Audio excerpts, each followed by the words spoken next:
Hello student, आप सबका Unacademy के ऑनलाइन लर्निंग प्लेटफॉर्म पर स्वागत है। अनअकैडमी इंडिया की सबसे बड़ी ऑनलाइन लर्निंग प्लेटफॉर्म है। हम लोग विशेष रूप से crack UPSC, CSC, GS with India largest learning platform से लोग जुड़ने जा रहे हैं। यदि आप मुझसे जुड़ना चाहते हैं या सब्सक्रिप्शन लेना चाहते हैं, सब्सक्रिप्शन लेते हैं तो आपको ये सुविधाएं मिलेगी: daily live classes, structure course की सुविधा, लाइव टेस्टिंग क्विज और अनलिमिटेड एक्सेस की सुविधा प्राप्त होगी। अर्थात आप जितनी बार चाहें देख सकते हैं। लेकिन ये सुविधा आपको तभी मिलेगी जब आप अनअकैडमी के लर्निंग ऐप को आप डाउनलोड करेंगे। मैं अपनी बात करूं, मेरा नाम यशवंत कुमार सिंह है और पिछले 20 वर्षों से यूपीएससी के लिए पढ़ा रहा हूं। मैं मेरे पढ़ाई में लगभग 100 से अधिक बच्चे आईएएस में सिलेक्शन ले चुके हैं। 100+ बच्चों का यूपीएससी में सिलेक्शन हो चुका है। प्रेजेंट टाइम में मैं निश्चय आईएएस एकेडमी का डायरेक्टर हूं। मैं economics, polity, internal security, social justice और गवर्नेंस की क्लास लूंगा।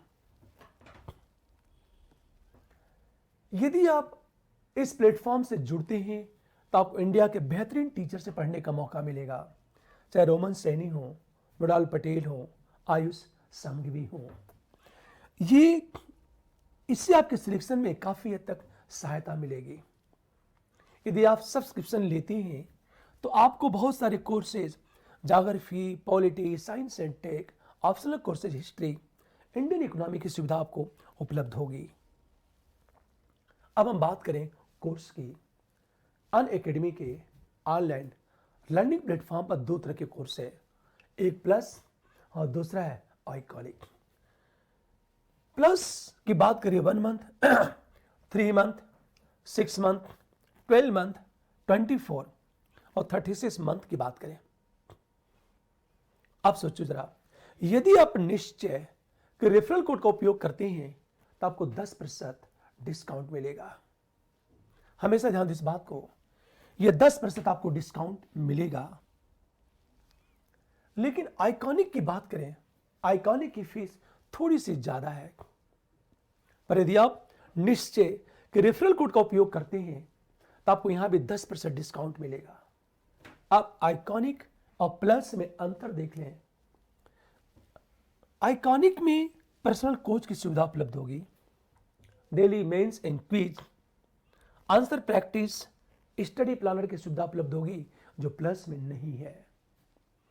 और यूपीएससी में सिलेक्शन लेने के लिए पर्सनल कोच अति आवश्यक होता है।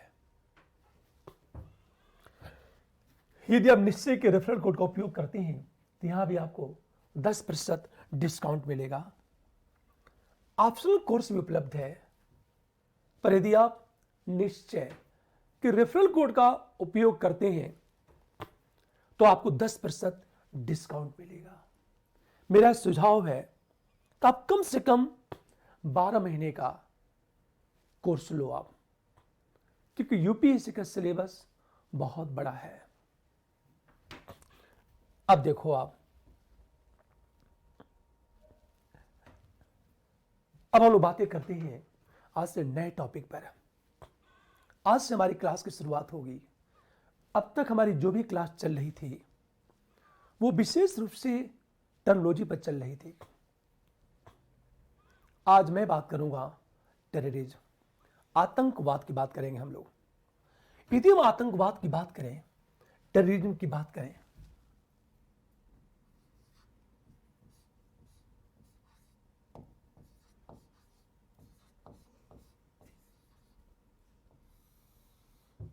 हमेशा ध्यान दो, टेररिज्म, आतंकवाद।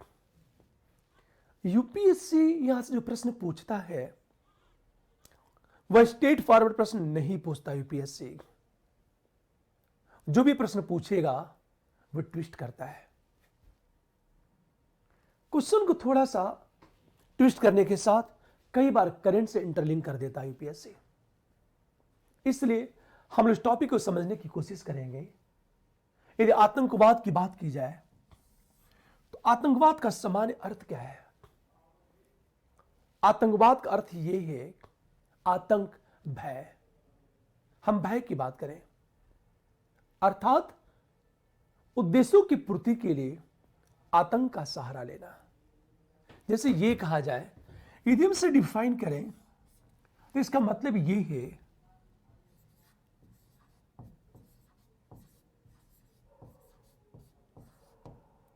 उद्देश्यों की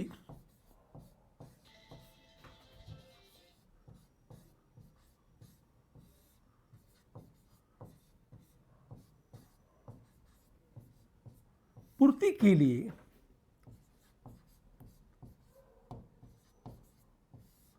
आतंक का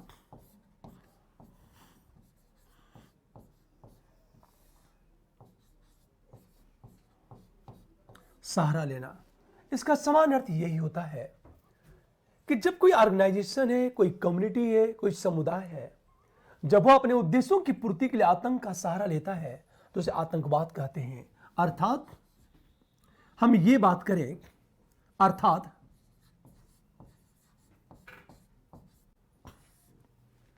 उद्देश्य की पूर्ति के लिए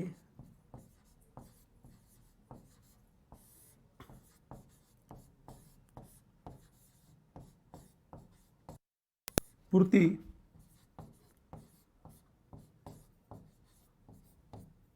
के लिए समाज में भय पैदा करना।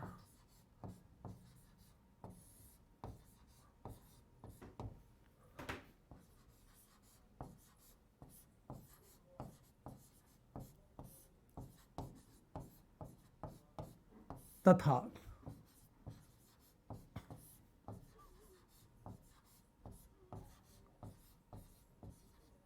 भय पैदा करने के लिए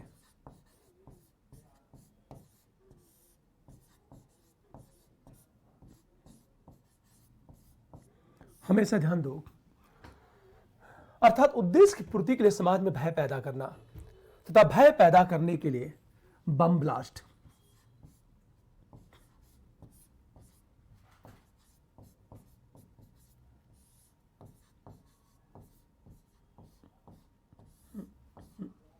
हमेशा ध्यान दो, इसे कहते हैं आतंकवाद। आतंकवाद का समान अर्थ यह है, समान अर्थ यह है कि उद्देश्य की पूर्ति के लिए आतंक का सहारा लेना। अर्थात उद्देश्य की पूर्ति के लिए जब समाज में भय पैदा किया जाता है, एक डर पैदा किया जाता है, तो भय या डर पैदा करने के लिए कई बार बम ब्लास्ट का सहारा लिया जाता है। हमेशा ध्यान दो, तो जब भय पैदा करने के लिए बम ब्लास्ट किया जाता है तो इसे कहा जाता है आतंकवाद। समझता है, लेकिन आतंकवाद की परिभाषा को लेकर आज भी विवाद है और पूरी दुनिया में आतंकवाद की सर्वमान्य परिभाषा को लेकर आम सहमत नहीं है।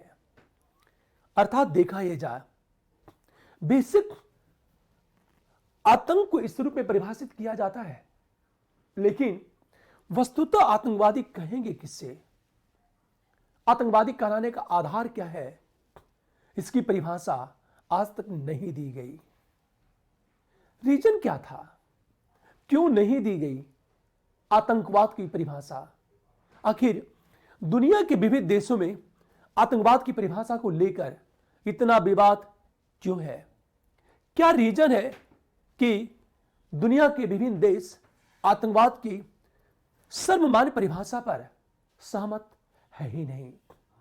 यदि हम इसकी बात करें, एक चीज ध्यान देने इस बात को, क्या कहा कि आतंकवाद की बेसिक आतंकवाद की बातें की जाती हैं, लेकिन आतंकवाद की सर्वमान्य परिभाषा नहीं दी गई है।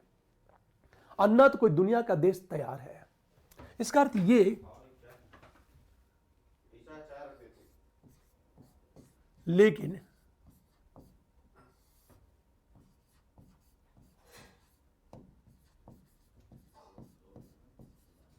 आतंकवाद की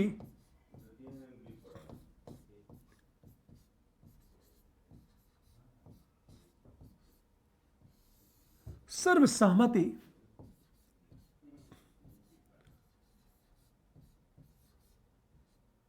परिभाषा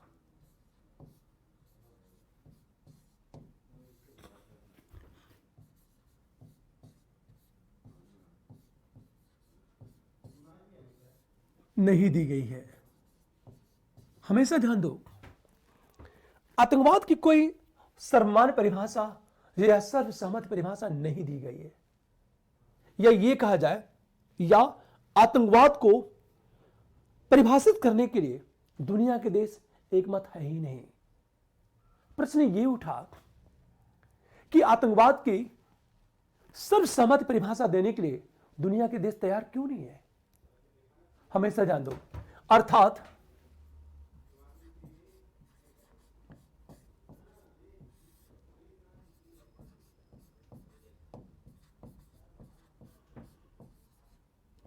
आतंकवाद की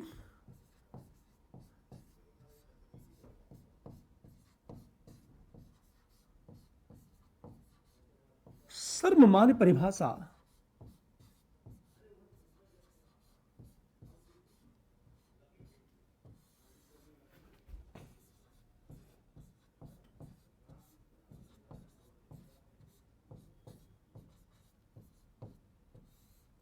देने के लिए विश्व तैयार नहीं है।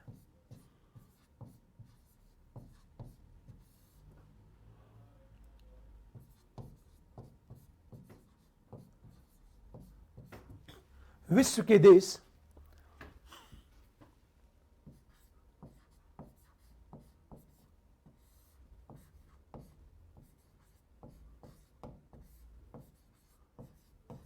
तैयार नहीं है। रीजन क्या है?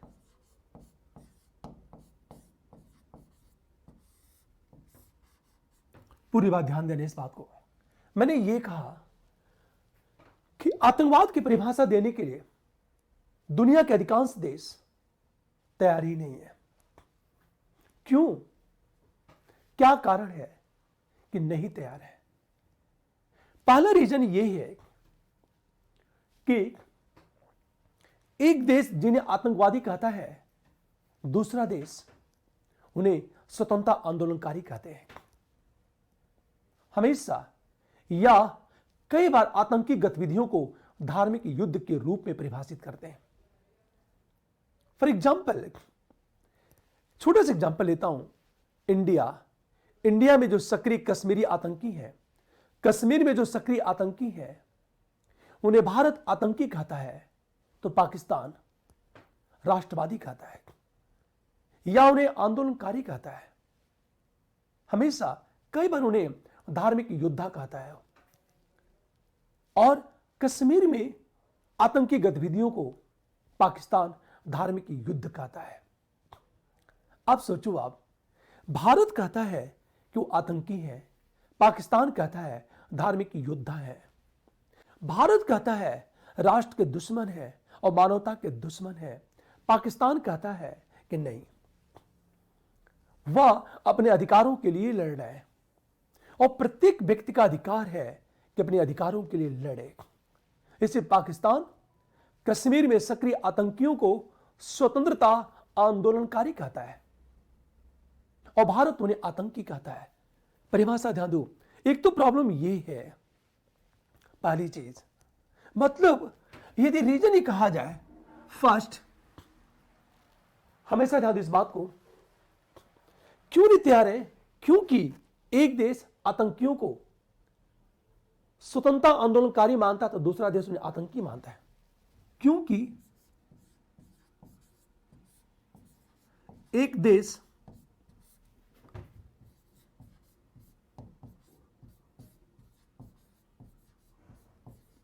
आतंकियों को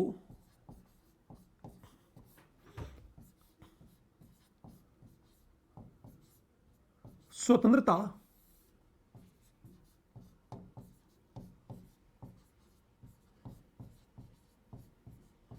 आंदोलनकारी या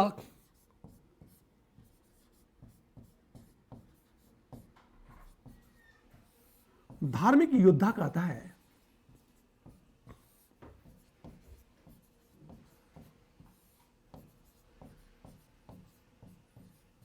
तो दूसरा देश उन्हें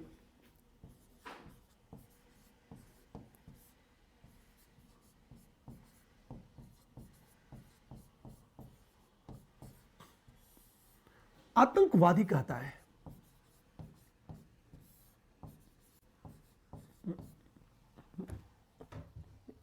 पूरी बात ध्यान देना इस बात को।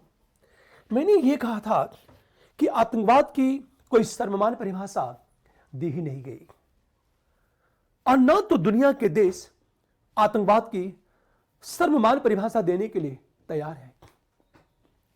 क्या कारण है कि दुनिया के देश आतंकवाद की सही परिभाषा या सर्वमान्य परिभाषा देने के लिए तैयार नहीं है?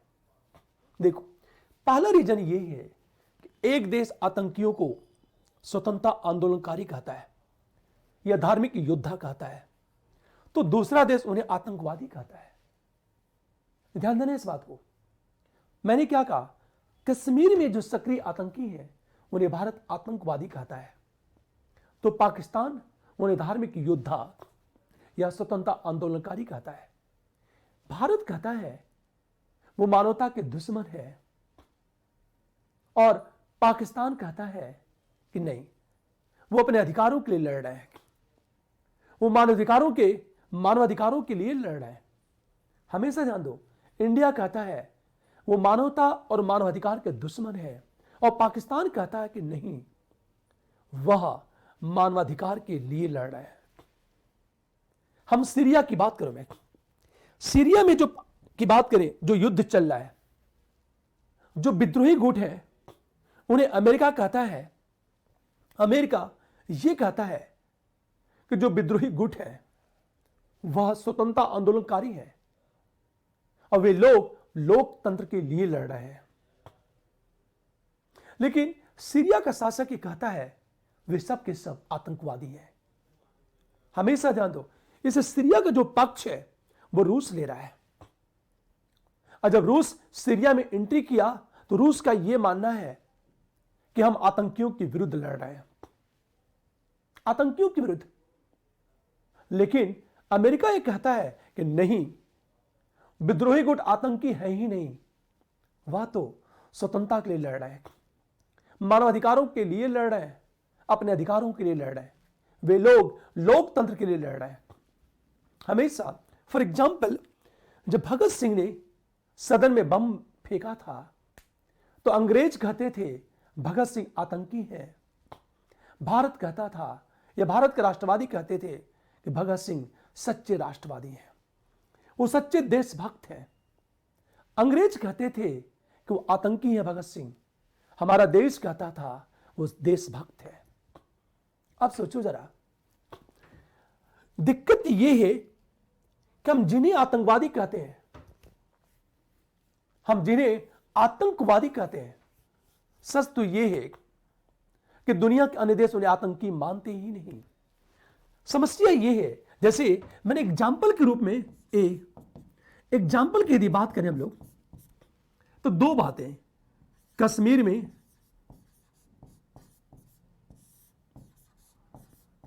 सक्रिय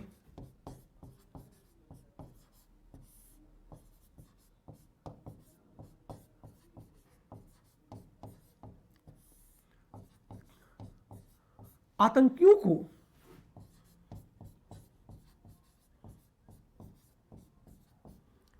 पाकिस्तान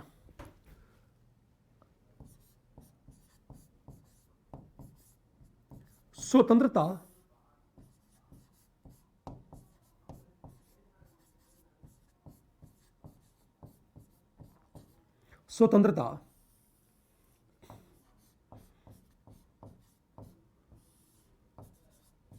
हमेशा ध्यान दो, कश्मीर में सक्रिय आतंकियों को पाकिस्तान स्वतंत्रता आंदोलनकारी मानता है, जबकि भारत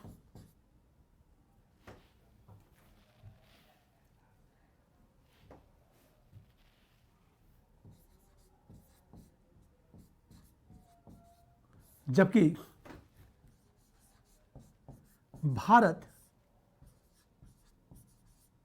उन्हें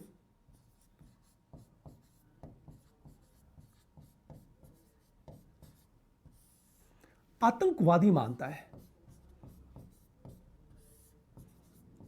अब एक चीज सोचो, भारत कहता वो आतंकवादी है, पाकिस्तान कहता स्वतंत्रता आंदोलनकारी है, तो पाकिस्तान क्यों चाहेगा कि आतंकवाद की कोई सर्वमान्य परिभाषा दी जाए? पाकिस्तान कभी नहीं चाहेगा कि आतंकवाद की कोई सर्वमान्य परिभाषा दी जाए। दूसरी चीज, हम ये कहें सीरिया में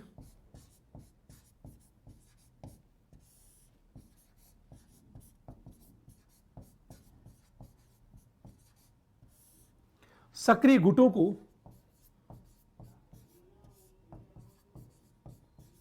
अमेरिका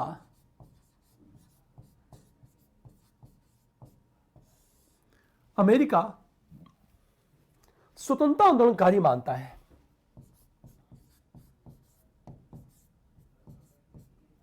स्वतंत्रता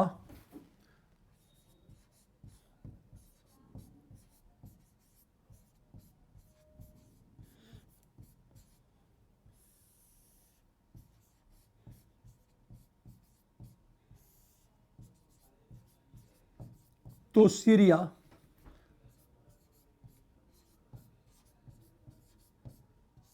सीरिया उन्हें आतंकवादी गुट मानता है।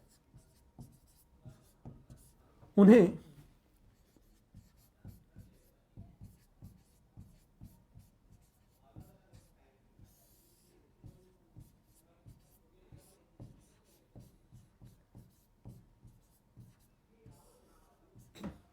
यह बात हमेशा ध्यान दो, सिंपल क्वेश्चन कि आतंकवाद की सर्वमान्य परिभाषा आज तक नहीं दी गई, तो क्यों नहीं दी गई? रीजन देखो आप। हम दूसरी चीज बात करें, दूसरा पॉइंट देखो आप। देखो समस्या क्या है, आखिर ऐसा क्यों नहीं किया गया? हमेशा कुछ ऐसे गुट हैं, कुछ देश आर्थिक लाभ और आर्थिक राष्ट्रीय हित के लिए आतंकवाद की सर्वमान्य परिभाषा देना ही नहीं चाहते। यह कहा जाता है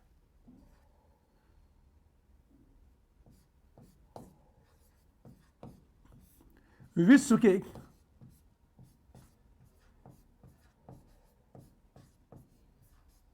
विकसित या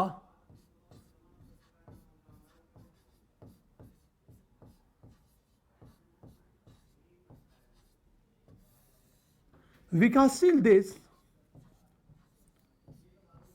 हमेशा ध्यान दो, विश्व के विकसित या विकासशील देश अपने आर्थिक लाभ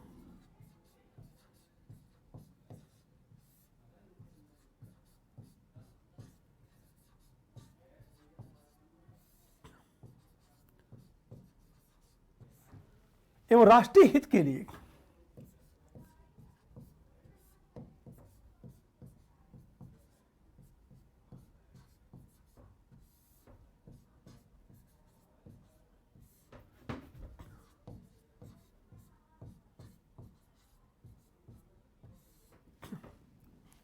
आतंकियों को, आतंकी संगठनों को नैतिक समर्थन देते हैं।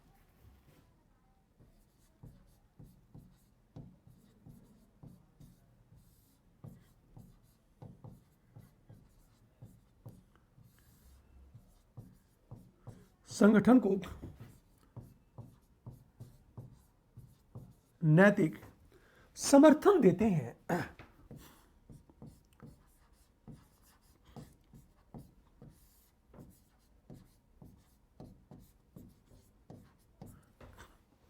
एक बात ध्यान देने इस बात को, मैंने ये कहा था दुनिया के जो विकसित देश हैं या विकासशील देश हैं अपने आर्थिक लाभ एवं राष्ट्रीय हितों के लिए आतंकी संगठनों को नैतिक समर्थन देते हैं।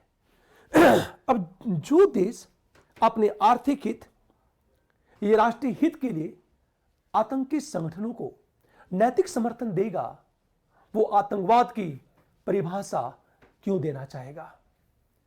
वह देश क्यों चाहेगा कि आतंकवाद को परिभाषित किया जाए। उसकी कोशिश क्यों होगी? जैसे एक छोटा सा एग्जांपल लेता हूं मैं। एग्जांपल, हमेशा ध्यान दो इस बात को, चीज सीरिया में सक्रिय गुटों को अमेरिका आतंकी संगठन नहीं मानता है, क्योंकि उनसे उनका आर्थिक लाभ है और हथियारों की आपूर्ति करता है। जैसे छोटा सा एग्जांपल लेता हूं,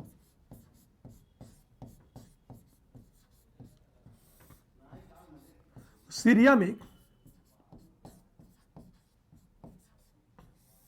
सक्रिय गुटों को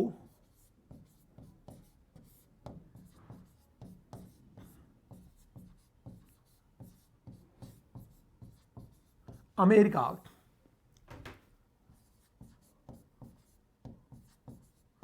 आतंकी संगठन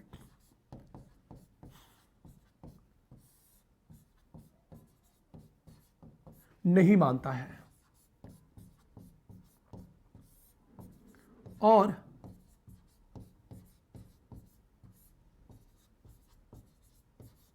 उन्हें हथियारों की आपूर्ति करता है।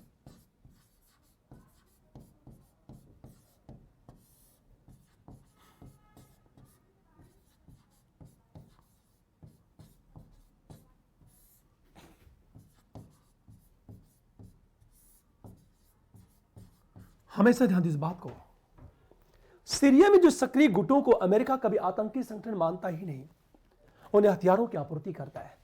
जबकि दूसरी चीज बात करें कि चीन क्या करता है, पाकिस्तान के आतंकियों को आतंकी नहीं मानता। हमेशा चीन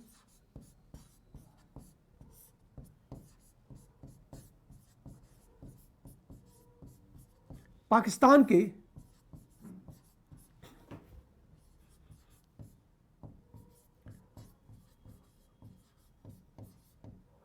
आतंकियों को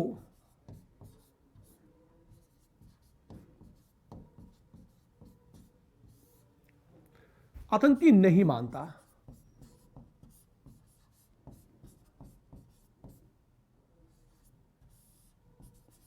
इसलिए यूएनओ के मंच पर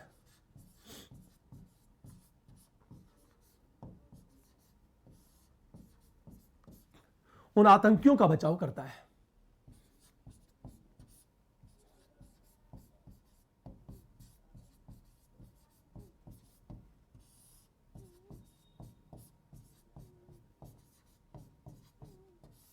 हमेशा ध्यान दो इस बात को। एक छोटा सा एग्जांपल लेता हूं, अजहर मसूद।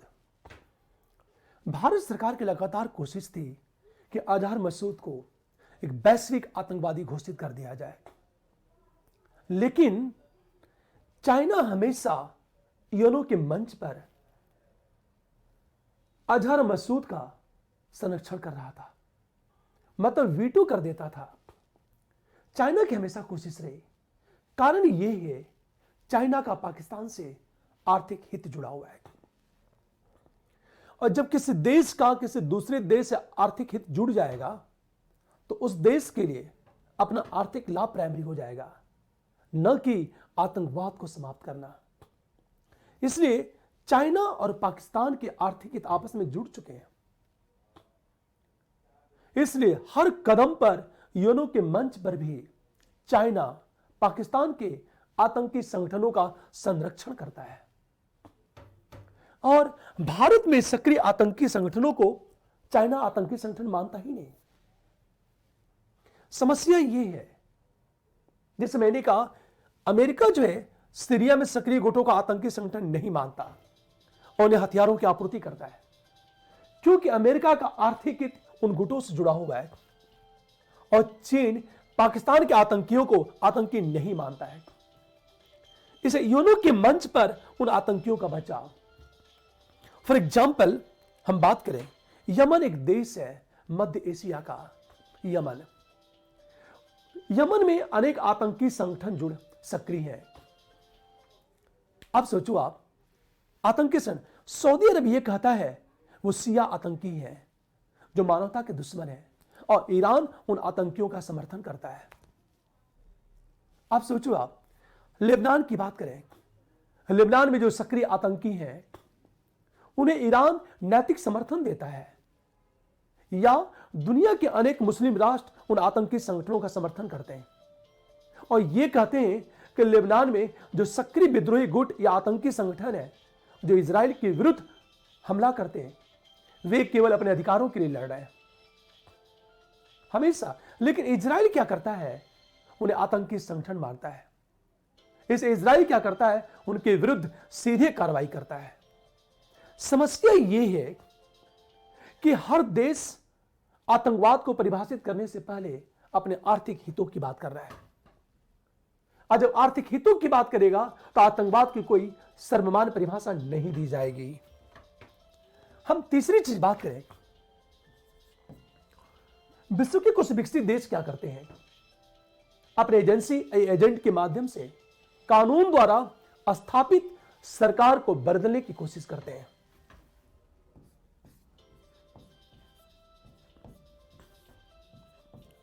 विश्व के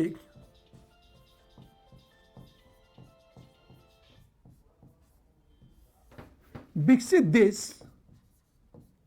क्या करते हैं? विकासशील देश, हमेशा ध्यान दो, विकसित देश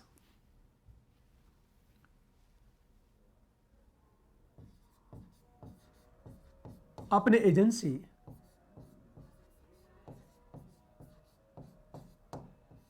या एजेंट के माध्यम से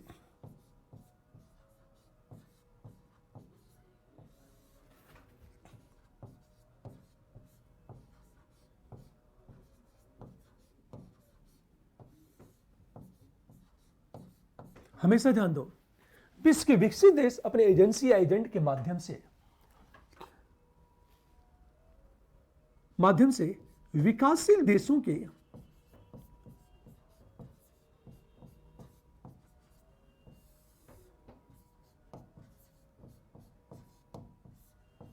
देशों में कानून द्वारा स्थापित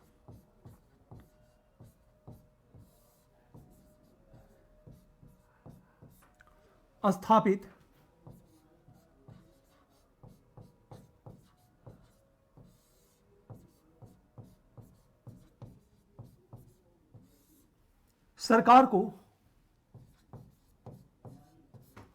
पलटने की कोशिश करते हैं।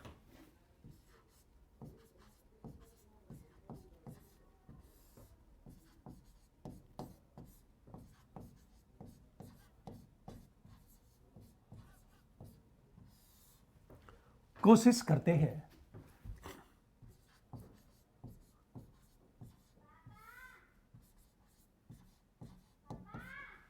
ये बात हमेशा ध्यान दो, इस बात को मैंने क्या तीन बातें, विश्व के विकसित देश अपने एजेंसी या एजेंट के माध्यम से विकासशील देशों में कानून द्वारा स्थापित सरकार को पलटने की कोशिश करते हैं। जैसे अमेरिका के जो एजेंसी है वो दुनिया के अनेक गरीब देश या विकासशील देशों में जो कानून द्वारा स्थापित सरकार है उसे बदलने की कोशिश करती है। सोचो जरा, इसका क्या परिणाम होगा? इस प्रकार देखा जाए कि आतंकवाद की परिभाषा को लेकर दुनिया का अधिकांश देश तैयार है ही नहीं। तीन रीजन है। नंबर 1, हमेशा एक देश उन आतंकियों को आंदोलनकारी मानता है तो दूसरा देश आतंकी मानता है। नंबर 2, दुनिया के कई विकसित देशों का उन देशों से या उन संगठनों से आर्थिक हित जुड़ा हुआ है। जिसने एग्जाम्पल लिया पाकिस्तान और चाइना का। जब चीन का आर्थिक हित पाकिस्तान से जुड़ा है तो चीन पाकिस्तान के आतंकी संगठनों के विरुद्ध कार्रवाई की वकालत क्यों करेगा? या हम सीरिया की बात करें। और तीसरी चीज कि दुनिया के कुछ ऐसे विकसित देश हैं जो अपने एजेंसी एजेंट के माध्यम से विकासशील देशों में कानून द्वारा स्थापित सरकार को बदलने की कोशिश करते हैं। यदि मान लिया जाए आतंकवाद की सही परिभाषा दे दी गई कि ये इन घटनाओं को अंजाम देने वाले संगठनों को आतंकी संगठन कहा जाएगा। सोचो, यदि दे दी गई तो परिणाम क्या होगा? पाकिस्तान कश्मीर के सक्रिय आतंकियों को धार्मिक योद्धा नहीं कहेगा और न तो उन्हें नैतिक समर्थन देगा, क्योंकि यदि पाकिस्तान कश्मीर के सक्रिय आतंकी संगठनों को नैतिक समर्थन या राजनीतिक समर्थन देगा तो पूरी दुनिया में एक संदेश जाएगा कि पाकिस्तान आतंकवाद का पोषण करता है। परिणाम क्या होगा? विश्व जनमत पाकिस्तान के विरोध में खड़ा हो जाएगा। हो सकता है पाकिस्तान पर आर्थिक प्रतिबंध लगा दिए जाए। हाल ही में FATF की बात चल रही है, फाइनेंशियल एक्शन टास्क फोर्स कार्रवाई कर रहा है। हमेशा ध्यान दो इस बात को। दूसरी तरफ यदि आतंकवाद की सही परिभाषा दे दी गई तो फिर चीन के पास कोई विकल्प नहीं होगा और यूएनओ के मंच पर पाकिस्तान के आतंकी संगठन या आतंकवादियों को वैश्विक आतंकवादी घोषित करना आसान हो जाएगा। अब सोचो जरा, तीसरी चीज, यदि यह प्रूफ हो जाए कि ये लोग आतंकवादी हैं, ये आतंकवाद की सर्वमान्य परिभाषा दे दी गई, तो कोई ऑर्गेनाइजेशन आतंकी संगठन है या नहीं है, इसकी पहचान आसान हो जाएगी। परिणाम क्या होगा कि जो देश नैतिक समर्थन देते हैं वो देश न चाहते हुए भी आतंकियों को प्रत्यर्पित करेंगे, उनका प्रत्यर्पण आसान हो जाएगा। इसलिए पाकिस्तान, चाइना नहीं चाहेगा कि आतंकवाद की कोई परिभाषा दी जाए। एक छोटा सा एग्जांपल लेता हूं आपसे। जब अमेरिका के वर्ल्ड ट्रेड टावर पर हमला हुआ तो अमेरिका ने पहली बार माना कि ये लोग आतंकी हैं। अफगानिस्तान में सक्रिय अलकायदा या तालिबान आतंकी हैं। उसके पहले अमेरिका मानता ही नहीं था कि इंडिया आतंकवाद से प्रभावित है, जबकि भारत सरकार की लगातार कोशिश यह है कि पूरी दुनिया आतंकवाद की सर्वमान्य परिभाषा देने के लिए तैयार हो जाए। प्रश्न यही है, मान लिया जाए यदि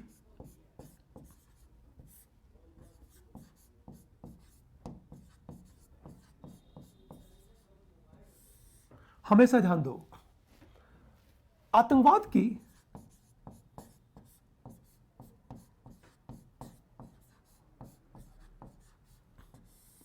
सर्वमान्य परिभाषा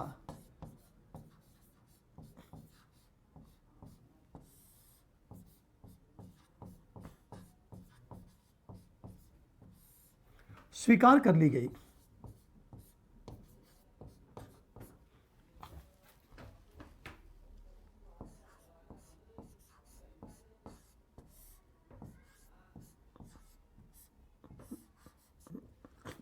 हमेशा ध्यान दो इस बात को। यदि आतंकवाद की सर्वमान्य परिभाषा स्वीकार कर ली गई, कोई सर्वमान्य परिभाषा आतंकवाद की दे दी गई, तो परिणाम क्या होगा?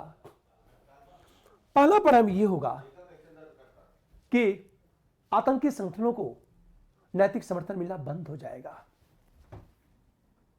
तो आतंकी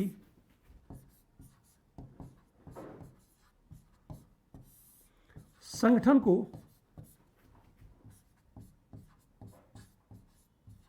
नैतिक समर्थन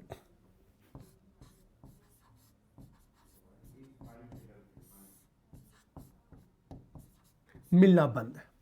पहली चीज। दूसरी बात, आतंकियों का प्रत्यर्पण आसान।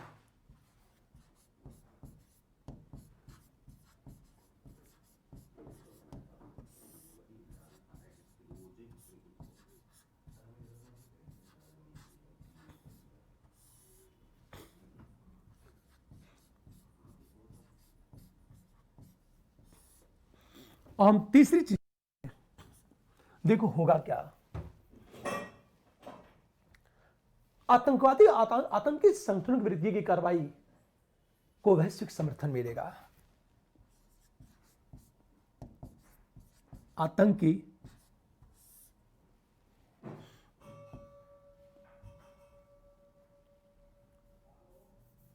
हमेशा ध्यान दो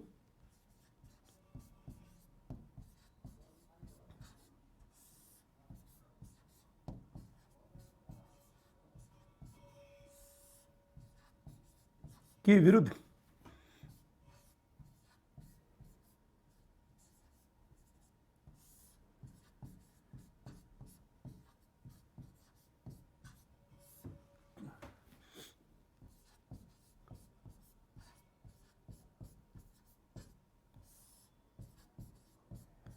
को वैश्विक समर्थन मिलेगा।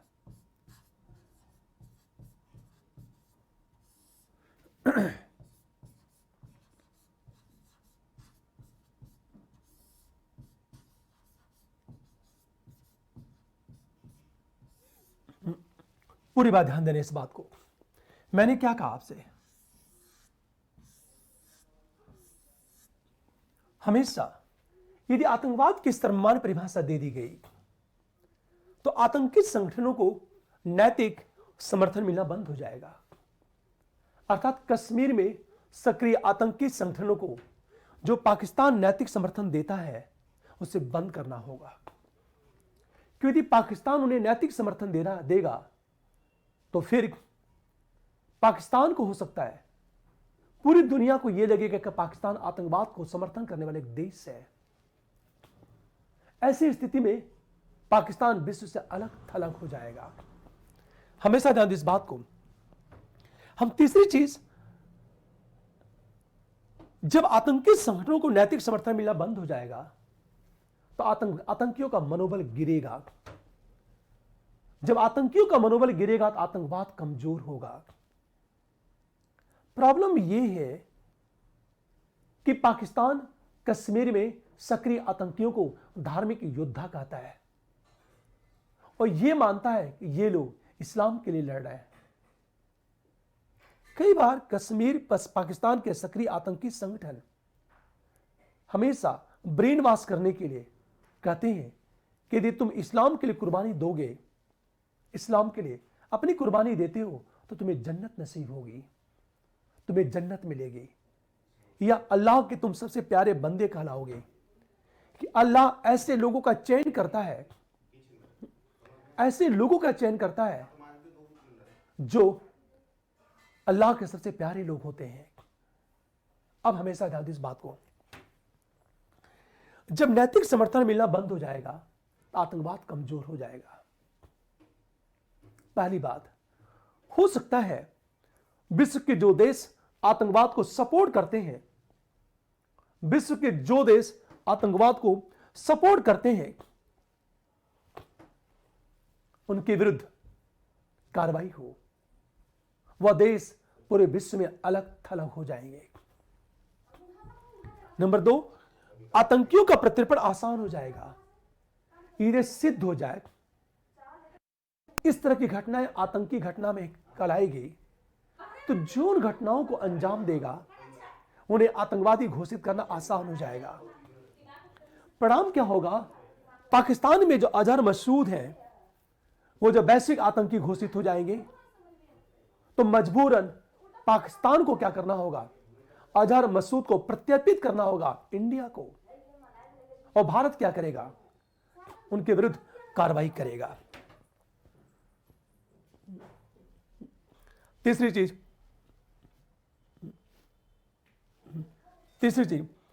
आतंकी संगठन के विरुद्ध की गई कार्रवाई को वैश्विक समर्थन मिलेगा।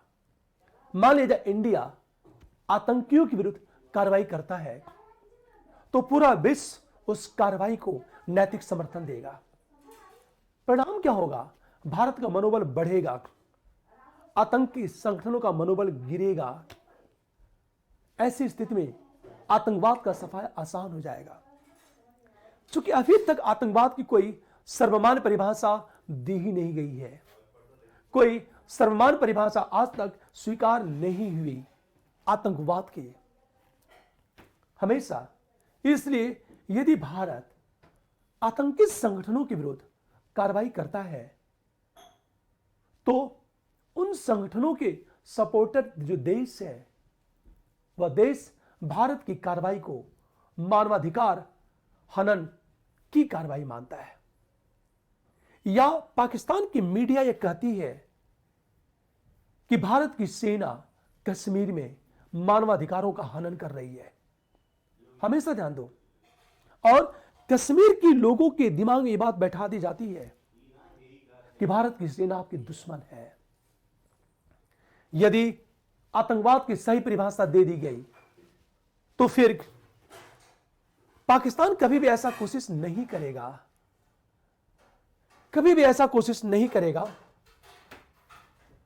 हमेशा अन्ना तो पाकिस्तानी मीडिया ऐसा करेगी।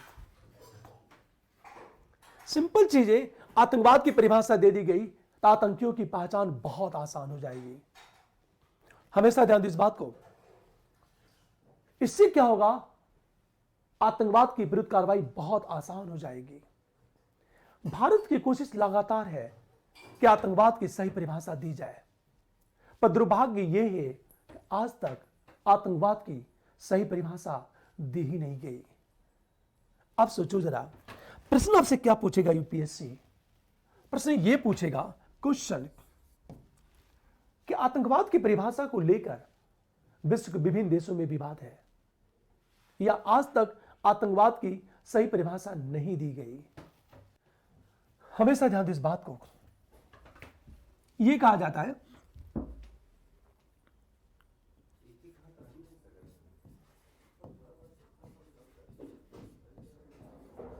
हम आतंकवाद की बात करें, आतंकवाद की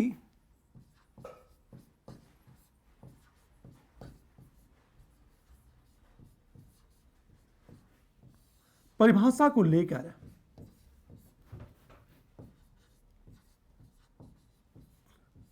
विश्व के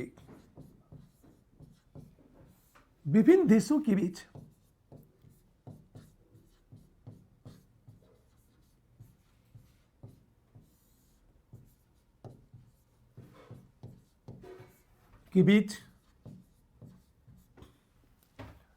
देशों के बीच विवाद है।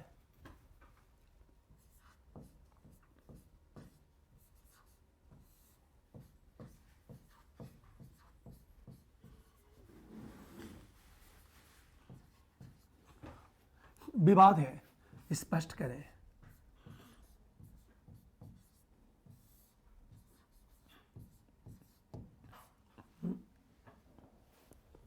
एक सिंपल प्रश्न पूछा जा सकता है कि आतंकवाद की परिभाषा को लेकर विश्व के विभिन्न देशों के बीच विवाद है, स्पष्ट करें। जब इस प्रश्न का आंसर हम लिखेंगे तो हम करेंगे क्या? हम फर्स्ट पैरे में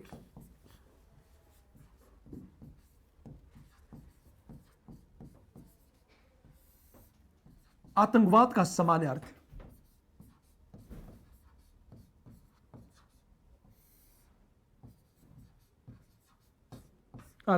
हम सेकेंड पैरे की बात करेंगे और यह बताएंगे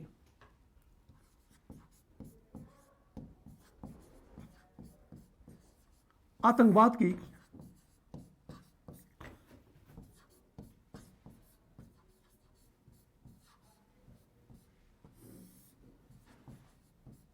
परिभाषा को लेकर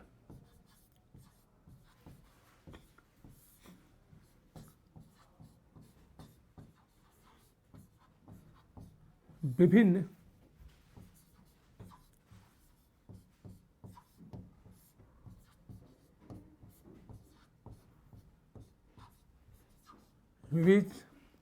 विवाद क्यों?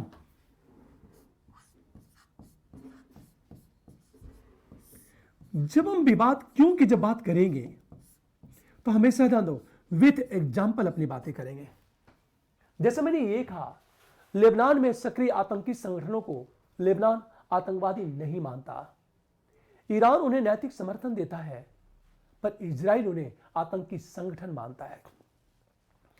विश्व के अनेक मुस्लिम देश फिलिस्तीन में सक्रिय आतंकी संगठनों को स्वतंत्रता आंदोलनकारी मानते हैं, जबकि इजराइल और यूरोप के अनेक देश उन्हें आतंकी मानते हैं। हमेशा जो परिभाषा को लेकर विवाद है, बहुत ज्यादा विवाद है। अब कोई देश अपने हितों पर चोट क्यों चाहेगा? ये बात हमेशा ध्यान दो इस बात को। तो मैंने क्या कहा, आतंकवाद की परिभाषा को लेकर विभिन्न देशों के बीच विवाद है। क्यों विवाद है? वो जो 3 पॉइंट उसका उल्लेख कर देंगे हम लोग। हम थर्ड की बात करेंगे। हम निष्कर्ष की बात करेंगे। अब एक चीज ध्यान देना इस बात को, इसी प्रश्न को कैसे यूपीएससी ट्विस्ट करेगा। अगला क्वेश्चन यूपीएससी ये पूछ सकता है पहली चीज कि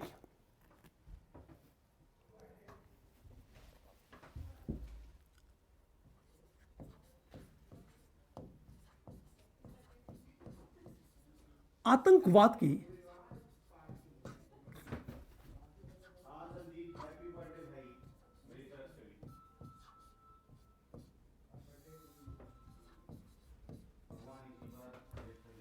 की परिभाषा को लेकर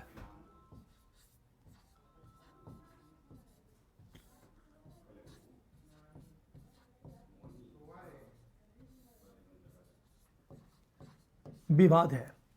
आतंकवाद को समाप्त करने के लिए आतंकवाद का परिभाषित होना आवश्यक है।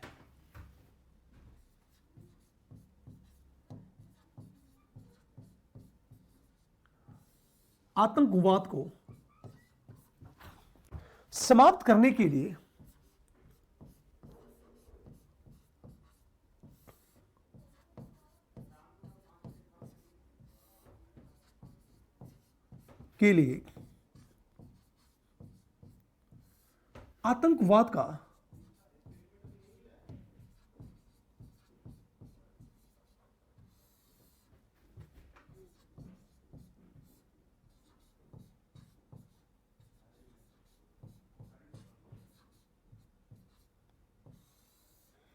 आतंकवाद का परिभाषित होना आवश्यक है।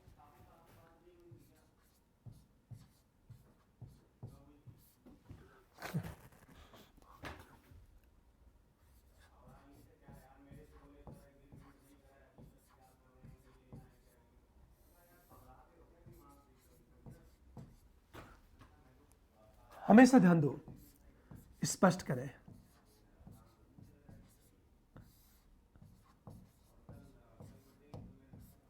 इस प्रश्न को देखो आप, आतंकवाद की परिभाषा को लेकर विवाद है। सिंपल चीज हम करेंगे क्या इस प्रश्न में,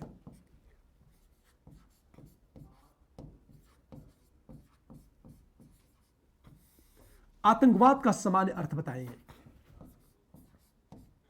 यह प्रश्न सीधा सीधा प्रश्न है। हम सेकेंड पैरे में आएंगे, ये बताएंगे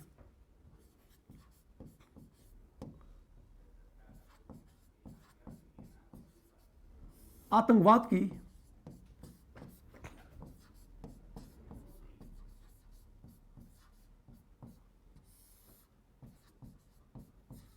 परिभाषा को लेकर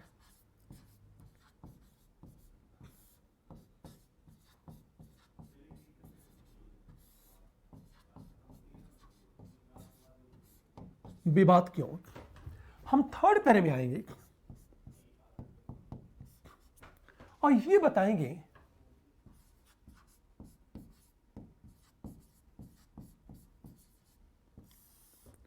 आतंकवाद को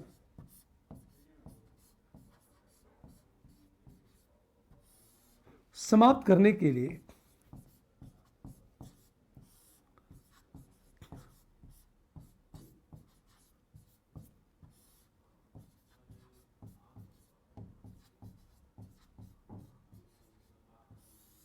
आतंकवाद का परिभाषित होना क्यों आवश्यक है।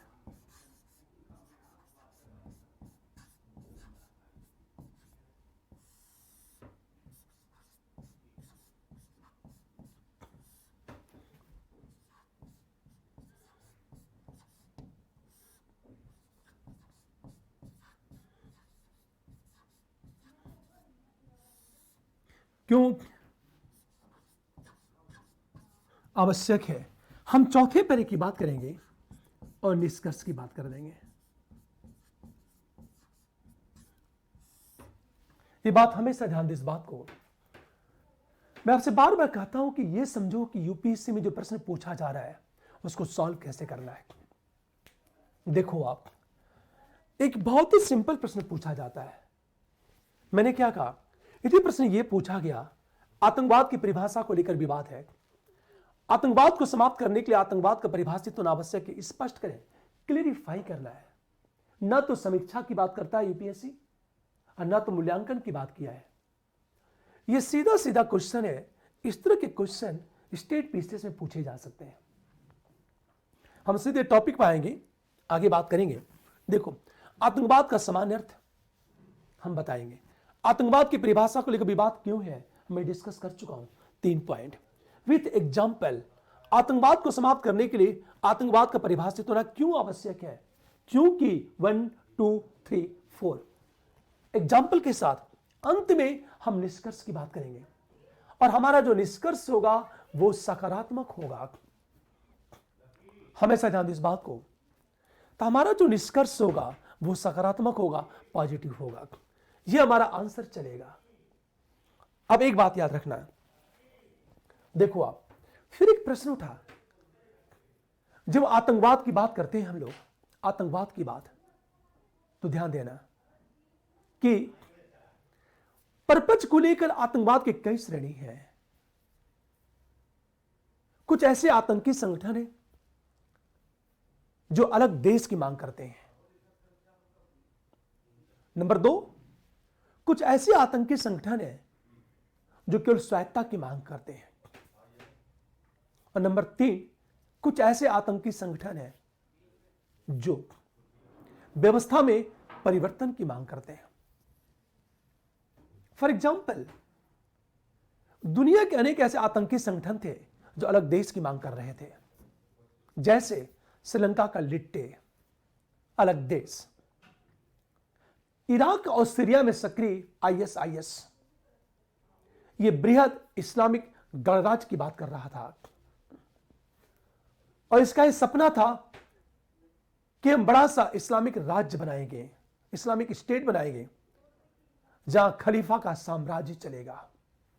एक बृहद इस्लामिक गणराज्य की बात किया था वो, एक अलग देश, एक बृहद देश की बात करें। नंबर 2, कुछ ऐसे आतंकी संगठन हैं जो स्वायत्तता की मांग करते हैं। फॉर एग्जाम्पल, नॉर्थ ईस्ट में सक्रिय जितने भी आतंकी संगठन हैं वो स्वायत्तता की मांग करते हैं। या तो अलग राज्य बन जाए या तो उनका क्षेत्र स्वायत्त हो जाए ताकि उनकी सांस्कृतिक पहचान बनी रहे। तीसरी चीज बात करूं मैं, अनेक ऐसे आतंकी संगठन हैं जो केवल और केवल व्यवस्था में परिवर्तन की बात करते हैं। वो चाहते हैं कि व्यवस्था बदल दी जाए। हमेशा ध्यान दें इस बात को, वो व्यवस्था में। फॉर एग्जाम्पल, इंडिया में जो नक्सली आंदोलन है वो व्यवस्था में परिवर्तन की बात करते हैं, क्योंकि इस व्यवस्था से वे लोग खुश नहीं हैं। उन्हें यह लगता है कि इस व्यवस्था में सामाजिक न्याय संभव है ही नहीं, तो वे लोग सामाजिक न्याय की मांग कर रहे हैं। पूरी दुनिया में अनेक ऐसे संगठन हैं जो व्यवस्था में परिवर्तन की बात करते हैं हमेशा। जैसे जर्मनी में रेड आर्मी, हम रेड आर्मी की बात करें। हमेशा इटली में रेड ब्रिगेड की हम बात करें। पेरू में शाइनिंग पाथ, ये सब के सब आतंकी संगठन है। शाइनिंग पाथ, शाइनिंग पाथ की बात करें, पेरू में शाइनिंग पाथ है। पूरी बात ध्यान देना इस बात को। हम शाइनिंग पाथ की बात करें, अर्जेंटीना में मोंटोनीरो ये ऑर्गेनाइजेशन है। ये सब के सब आतंकी संगठन है। जैसे मैंने कहा, जर्मनी में रेड आर्मी, इटली में रेड ब्रिगेड की बात करें हम लोग, पेरू में शाइनिंग पाथ की बात करें, अर्जेंटीना में मोंटोनीरो की बात करें, ये सब के सब ऐसे उग्रवादी संगठन हैं जो व्यवस्था में परिवर्तन की बात करते हैं। इनका उद्देश्य यही है कि वर्तमान व्यवस्था को बदल दिया जाए। इनका पर्पज यही है। इनकी मान्यता यह कि शक्ति बंदूक की नली से निकलती है। इसलिए ये लोग क्या करते हैं, व्यवस्था में परिवर्तन के लिए ये लोग बंदूक उठा लेते हैं और हिंसक क्रांति की वकालत करते हैं ये लोग। उसके बाद हम आगे देखेंगे कि जितने भी आतंकी, बहुत सारे आतंकी, जैसे राज्य प्रायोजित धार्मिक आतंकवाद, पर्यावरणीय आतंकवाद की बात करें हम लोग, ऐसे साइबर आतंकवाद की बात करेंगे और विचारधारा उन्मुख आतंकवाद की बात करेंगे हम लोग। पर एक बात मैं कहना चाहता हूं आपसे, आपको हर एक शब्द क्लियर होना चाहिए। टाइम लगेगा पर आपको रटने की जरूरत नहीं होगी। आप समझना और चिंतन करना, आप एकदम कर सकते हो। आपको थोड़ी सी मेहनत करनी होगी। हमेशा पुनः आगे मैं बात करता हूं मैं, यदि वीडियो अच्छी लगी हो तो लाइक करो, शेयर करो और सब्सक्राइब करो। यदि आप परचेज करते हैं और निश्चय के रेफरल कोड का उपयोग करते हैं तो आपको 10% डिस्काउंट मिलेगा। Thank you. हम मिलते हैं अगली क्लास में। अगली क्लास में बताऊंगा आतंकवाद को लेकर के, और मेरा जो पहला टॉपिक है ये एक बेस तैयार करेगा आपका टॉपिक को समझने में। Thank you.